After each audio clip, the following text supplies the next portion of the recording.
Filosofi Pendidikan Indonesia, Demonstrasi Kontekstual, topik 4, di mana kita akan membahas kontekstualisasi Pancasila sebagai entitas dan identitas bangsa. Pancasila adalah dasar negara dan ideologi bangsa Indonesia yang menjadi entitas dan identitas bangsa Indonesia. Pancasila sebagai entitas bangsa Indonesia. Pancasila terdiri dari 5 prinsip yang meliputi ketuhanan yang Maha Esa, kemanusiaan yang adil dan beradab, persatuan Indonesia, kerakyatan yang dipimpin oleh hikmat kebijaksanaan dalam permusyawaratan perwakilan, dan keadilan sosial bagi seluruh rakyat Indonesia. Pancasila sebagai entitas bangsa Indonesia merupakan sumber kekuatan moral dan spiritual yang mendorong bangsa Indonesia untuk tetap bersatu, menjunjung tinggi nilai-nilai kebangsaan, dan mengatasi berbagai tantangan yang dihadapi.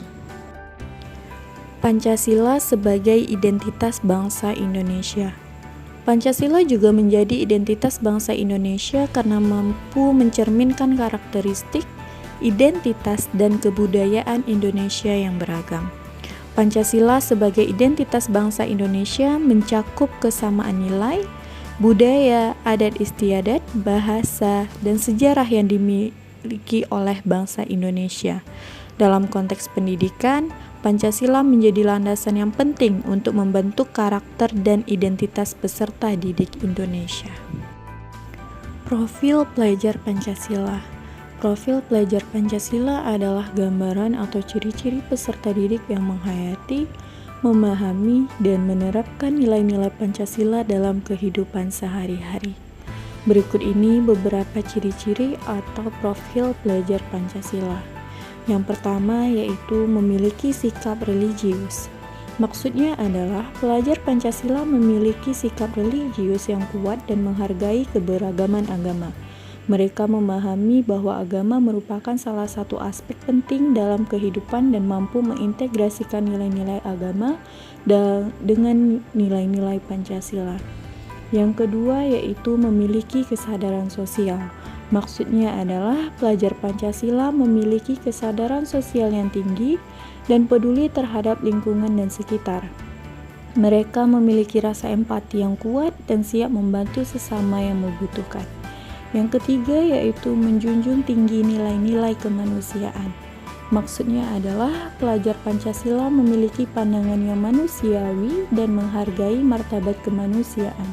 Mereka menghormati hak asasi manusia dan menolak segala bentuk diskriminasi.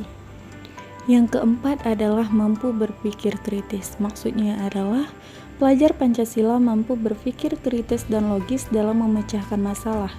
Mereka memiliki kemampuan untuk mengevaluasi informasi dengan bijak dan menentukan sikap atau tindakan yang tepat.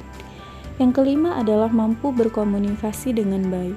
Maksudnya, pelajar Pancasila mampu berkomunikasi dengan baik dalam bahasa yang jelas dan mudah dipahami.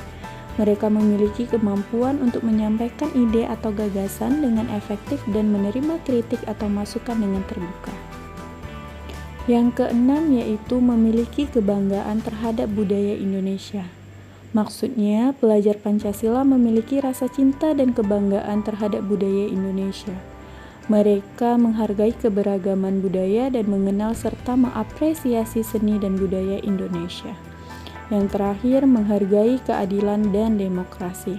Maksudnya, pelajar Pancasila menghargai prinsip-prinsip keadilan dan demokrasi dalam kehidupan bermasyarakat. Mereka memahami bahwa setiap orang mempunyai hak yang sama dan pentingnya partisipasi dalam pengambilan keputusan. Perwujudan profil Pancasila pada pendidikan yang berpihak pada peserta didik dalam pendidikan abad ke-21. Perwujudan profil Pancasila pada pendidikan yang berpihak pada peserta didik dalam pendidikan abad ke-21 dapat dicerminkan melalui implementasi nilai-nilai Pancasila dalam setiap aspek pendidikan, seperti yang dijelaskan berikut. Sila pertama yaitu ketuhanan yang Maha Esa. Pelajar Pancasila harus memiliki sikap religius dan mengakui keberadaan Tuhan yang Maha Esa. Pendidikan yang berpihak pada peserta didik harus memberikan ruang dan kesempatan bagi pelajar untuk beribadah sesuai dengan agama dan keyakinannya. Selain itu, pendidikan harus mengajarkan nilai-nilai agama yang mendorong pelajar untuk menjadi pribadi yang bertakwa, berbudi luhur, dan berakhlak mulia. Sila kedua yaitu kemanusiaan yang adil dan beradab. Pelajar Pancasila harus memiliki kesadaran sosial yang tinggi dan menghargai martabat kemanusiaan. Pendidikan yang berpihak pada peserta didik harus memberikan kesempatan bagi pelajar untuk belajar mengenai hak asasi manusia dan pentingnya menghormati perbedaan agama, suku, ras, dan budaya. Pelajar juga harus diajarkan untuk menghargai dan membantu sesama yang membutuhkan. Sila ketiga yaitu persatuan Indonesia. Pelajar Pancasila harus memiliki rasa cinta dan kebanggaan terhadap Indonesia, serta menghargai keberagaman budaya. Sila keempat, kerakyatan yang dipimpin oleh hikmat kebijaksanaan dalam permusyawaratan perwakilan. Pelajar Pancasila harus memahami dan menghargai prinsip demokrasi dalam kehidupan bermasyarakat. Yang terakhir, keadilan sosial bagi seluruh rakyat Indonesia. Pelajar Pancasila harus memiliki kesadaran sosial dan menghargai hak-hak asasi manusia serta menolak segala bentuk diskriminasi.